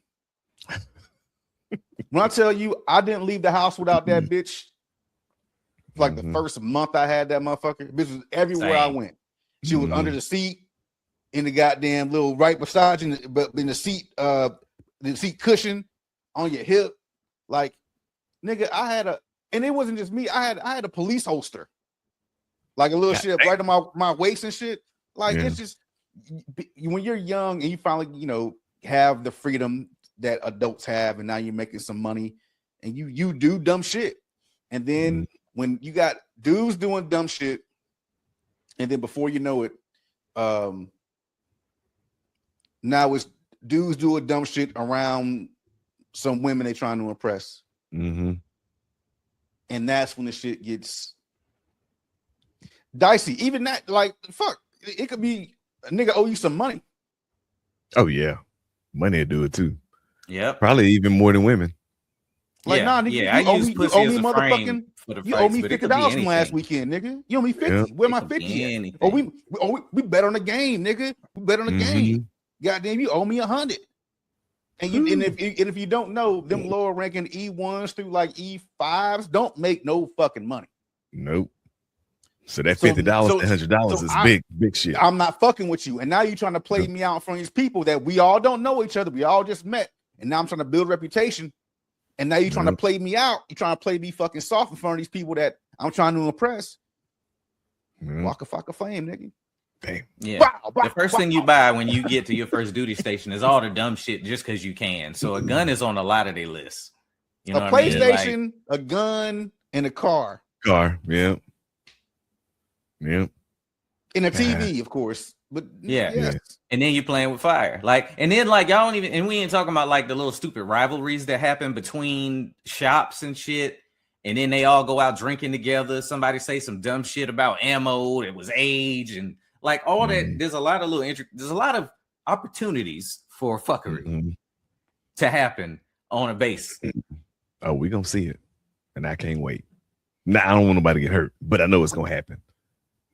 But I think it's gonna get rescinded quick because, like he said, like it'll take a general to like a Texas base or something to be like, yeah, I'm gonna say and they'll just let it happen, and then the first incident is gonna happen, and then you got to explain why some 19-year-old girl got shot, and then it's gonna be okay, maybe we should rethink this. That's how I don't know why we operate that way. Hey, them girls blow them whistles too. They got them. Hell yeah. Shit. Well, all right. Have fun with Good luck, next. Yep. We will reconvene next week when we start. All of us get a chance to go see Michael. I feel like I'm a movie behind because I wanted to go see Hail Mary, but the reviews for Michael that have been coming out, even though y'all called us crazy again on YouTube, have been overwhelmingly negative, citing the fact that the movie stops around 1988. And what the fuck did we say? His life is too much. But we ain't seen it yet, so we're gonna wait like y'all said. and be right anyway. Man, I was so mad when I got that text message. I just LOL. I'm for real. You know, but you got to think about it. So here's the thing. I get what you're saying about people's, like, the critics' ratings, right? But I mean, you look at some of the videos of the audiences, these motherfuckers having a good ass time. So Man, I never really trust the critics. Y'all niggas do that same shit for Black Panther. You don't got my goddamn shit on. I mean, this. Nah, I ain't do all that shit, nigga. Hold on, I ain't. I did. He talking to me. He talking to me. I'm talking to all y'all. I went to that movie theater in DC, one of the blackest cities in America, and it was niggas in that fucking theater asleep, and I was mad. So I'm like, y'all pumping this whole movie up. Y'all on IG, everybody one of their dashikis and shit. I'm in this bitch and y'all motherfuckers sleep throughout the whole movie. We get up to leave. We all get up to leave the movie, and they all these sleep niggas in front of goddamn Wakanda Forever shit with their hand up. Like, nigga, I saw you sleep. Yeah. Never mind. Yeah. Nobody wants to shit on Michael Jackson, but we gonna shit on him next week. Don't you worry. After the studio do, nigga. All right. Thank y'all for listening to Legal Opinions, the podcast people don't like podcasts. On your favorite streaming services every Friday. So please check in with us and tell a friend about the podcast. Trying to spread this great community out. I guess that's it. Word. Anybody got anything? Ken, you sure? I got a goddamn thing. I'll bring it back to y'all. Yeah. All right. Yeah. Be safe. Show love. Peace. You say MAGA, Nick? I said, that's how you go.